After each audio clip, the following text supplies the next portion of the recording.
What if transformation wasn't something your company did, but something it became? What if you're tired of buzzwords, bloated change programs and digital transformation that delivers more fatigue than actual results? Well, you're not alone. And my guest today returns with a refreshing and much needed rethink. He is the CEO of Emergn, and he rejoins us on Tech Talks Daily to dig into why product thinking isn't just for product teams anymore. In fact, it's fast becoming the foundation for sustainable change across all departments. And I mean everything from HR, finance, legal and beyond. So today I want to learn more about Praxis, which is their AI-powered platform that is built to embed product thinking all across the organisation, and why outcomes, not deliverables, how that is the new currency for success in today's rapidly evolving digital economy. And yeah, we'll also talk about burnout, the failure cycle, and how Alex partnered with Harvard's Amy Edmondson to offer leaders a better way forward. It's a conversation about mindset shifts, not magic fixes. So whether you're in the boardroom or the back office, this one is actually for anyone just trying to make change that actually sticks. But enough from me. Let's welcome Alex back onto the podcast now. So a massive warm welcome back to the show. We last spoke last year, but for everyone that's new to the show, and can you just remind the listeners a little about who you are and what you do? Hi, Ken. Thanks, Neil. It's good to see you again, and thank you for having me back. My name is Alex Adamopoulos. I am the chairman and CEO of a company called Emergn. We get to do something really cool. We're in this space that we call product-led, meaning that we help global organizations from Fortune 1 up to Global 2000 kind of reshape the way they think and behave when it comes to work. Specifically around how they manage their portfolio and their products. Well, in our last conversation, you spoke around transformation fatigue. So I've got to ask, a year later, what's changed in the past year? And anything led you to rethink how organizations should be approaching transformation? I suspect last time we spoke, we were also talking around AI. This year's all agentic AI and AI agents, etc. But anything changed since we last spoke? A lot's changed. Last time we spoke about the importance of these skills inside companies, but then all this news has come out about the reality on how AI adoption or even the monetization of AI inside a company won't be fully realized unless companies also have the skills and capabilities to bring it in. In fact, as a company, right, we couldn't ask for a better scenario if you've got, the media writing about it, or even organizations like the World Economic Forum in their Future of Jobs report actually said there are going to be a couple skills that will matter most for the future of work, and one of them was product management, and of course the other one was AI, and they said that the realization of AI's potential in the workplace is going to be limited not by the pace of technology, but by the actual pace at which people can adopt and integrate it. So it's really been helpful for us. And that whole product management skill set and AI message has just gone viral in the last several months. Yeah, and I was reading that you said product thinking is strategic thinking. And I'm curious, how does that apply beyond product teams, especially in functions like HR, finance, or legal, etc.? Well, when we say it's strategic thinking, what we're really saying is we see everything through the lens of a product, whether you're building something physical, digital, whether it's a service, a drug, a mug, a mouse, whatever it is that you do as a company, a banking app. The reality is not only is that the product you're building, but oftentimes the process you're designing or you need to design to build something, that is even a product. In other words, it needs the same love and attention that a product needs. You still have to kind of create a value proposition. You still have to have an idea of what the business model might look like. There's an element where you might have to test and experiment to see if what you're thinking about for the process will work in order to then validate if the product will work. So when we say it's strategic thinking, what we're really saying is it's embedded throughout the whole organization, and it's embedded at the very top, starting with CEOs who have to think about, how do I take whatever I'm calling my board level strategy and I make it practical and executable in the flow and process of a product. You mentioned like HR leaders. I mean, so many CHROs now are recognizing that for the future of work and to compete in an AI age, these skills have to be embedded in their team. So the whole idea of how do I spend money on L&D has changed. And I think this is important because it's not just getting somebody a license to the latest large scale learning model or courseware. They need to be very specific in the learning, and more importantly, they have to be able to apply it to real work almost immediately to see benefits. Otherwise, what we're going to learn is the world's going to move so fast, and people won't be able to keep up with applying any of this stuff they might be learning in a classroom or sitting in front of a monitor for 2 hours. And one of the reasons that I asked you about product thinking is I was reading that you've recently launched Praxis, which is a way to embed product thinking across an organization. I think this is so important because I think we focus too much on the AI, on the technology, when that technology can only be a success if the culture is right, if people embrace it. So for people hearing about this for the first time, what exactly is Praxis and how does it work in practice? Yeah. So Praxis is the new name for a platform we've had in the market since 2012. The original name was something we called VFQ, which stood for value, flow, and quality, because those were the three outcomes that clients were really seeking to optimize in their organizations. What we've learned over the last 16 years is that VFQ isn't really the name of the product. It's kind of it's our secret weapon. It's our superpower. It's the body of knowledge and it's the proprietary data we've built over the last 16 years that and enables us to do the work we do every day with clients. And what we needed to do is we needed to give the platform a proper name, with VFQ kind of being that proprietary engine inside of it. So we named it Praxis, which is a word that stands for and means continuous learning.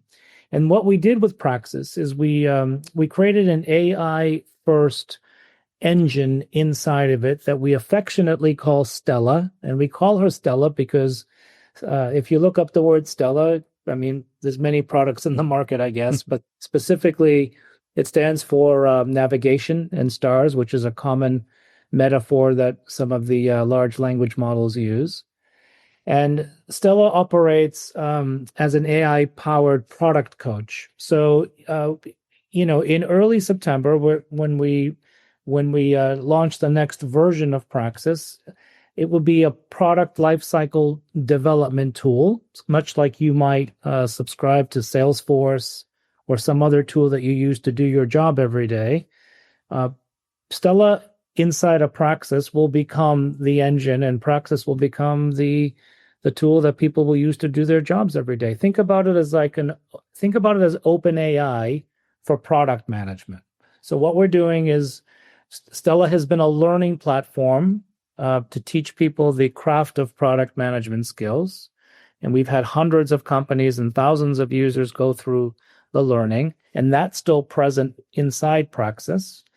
And then what we've done is we've added this tool inside of it called Stella that now says, well, you might still need the learning because some people like structured learning, but what about learning on the fly or work-based learning where you're actually using a tool to build your product, and while you're using this tool, it's educating you along the way. So you're not just using prompts to keep moving through your product development, but through those prompts, it's prompting you back with modular courses. It's giving you access to tools or ideas you haven't thought of.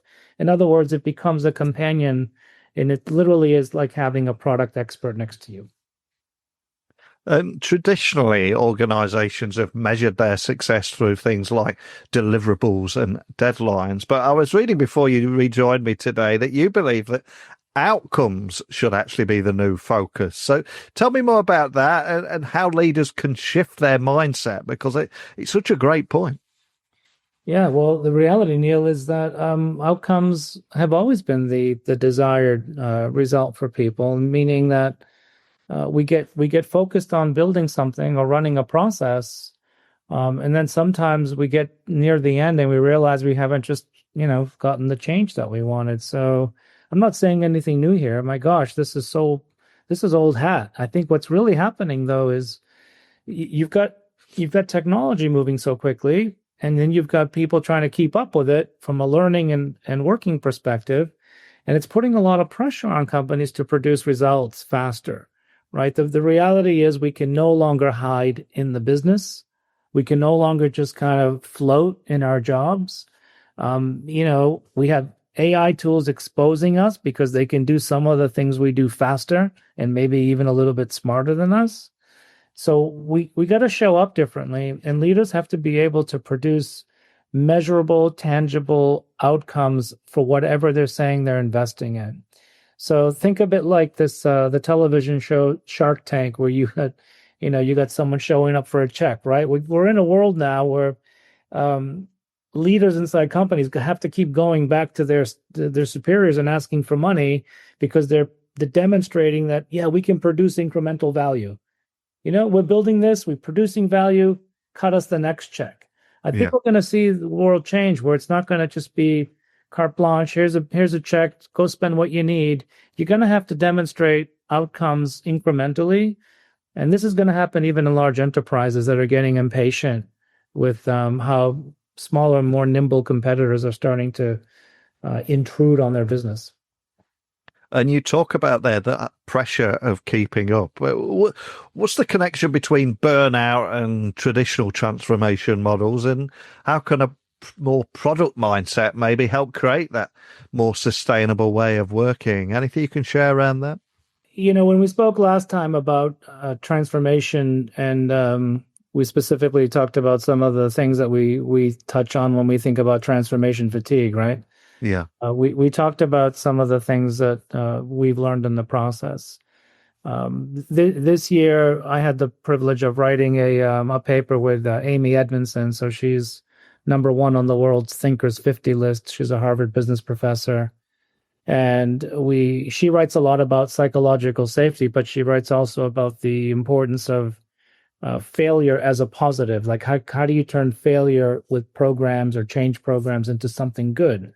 And of course, we talk about transformation fatigue. So we combined our thinking on failure and fatigue, and we wrote a paper called Breaking the Failure Cycle. But what's important about that paper is we talked about how product-led organizations have the best chance to solve that fatigue or to solve that problem, right? And it's applying principles. It's addressing the long wait for value. It's getting past dependencies on methodology. To your earlier question, it's about looking at outcomes rather than just ticking the box on the project plan. And it's even being like comfortable with uncertainty. Everyone wants certainty in life and in something they're building, but the truth is we're living with uncertainty all the time. We just don't often want to call it that. So I guess it's the mindset shift of getting people comfortable with these ways of working. And the way you do it is you don't go in and do this big bang approach. You teach clients that it's okay to find one area. Let's go test some of these things.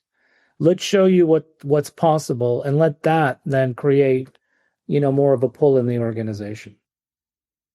And I always try and give people listening a valuable takeaway, something that can go away in action. And for leaders that might be listening to this show today and they're used to that top-down strategy and change programs, etc., what does it take to start thinking and acting like a product organization? Any advice or tips you can offer on how to shift this mindset?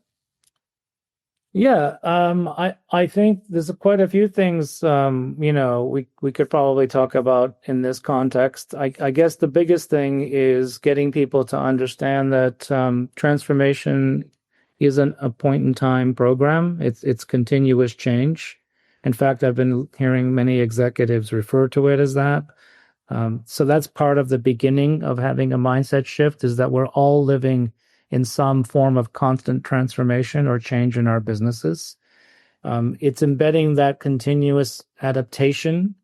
But I think part of the things that we first try to get people to see is what is the desired outcome that you're trying to achieve, and how would we think about it from a reverse engineer perspective?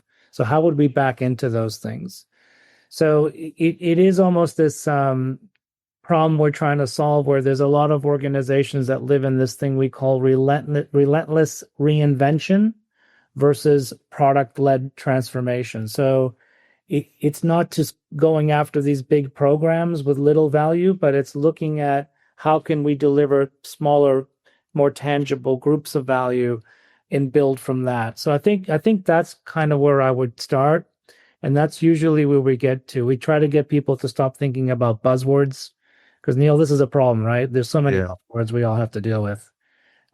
We start getting people to think about investing in their people's skills so they can retain talent and they can address the onslaught of emerging technology better.